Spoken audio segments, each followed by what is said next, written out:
Đâu à? Yến tụi làm xấu rồi. Nè. Tao cho ăn gấu hả? Lấy ra rồi.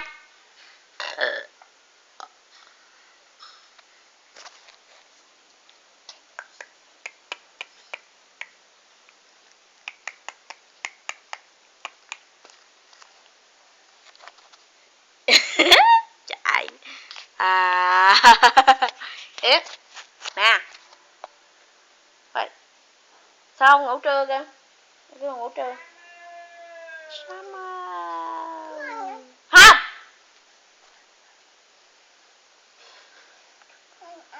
Ăn cái đầu mày á. Không. Nghe không?